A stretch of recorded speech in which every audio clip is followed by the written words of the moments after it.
مالک بن Huwayrith نے بیان کیا، ہم نبی کریم صلی اللہ علیہ وآلہ وسلم کی خدمت اقدس میں حاضر ہوئے۔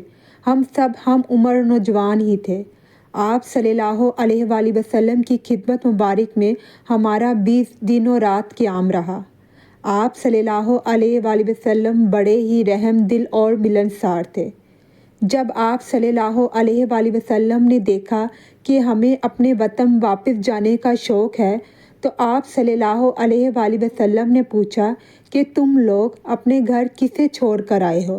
ہم نے بتایا۔ پھر آپ صلی اللہ علیہ وآلہ وسلم نے فرمایا کہ اچھا اب تم اپنے گھر جاؤ اور ان گھر والوں کے ساتھ رہو اور انہیں بھی دین سکھاؤ اور دین کی باتوں پر عمل کرنے کا حکم کرو۔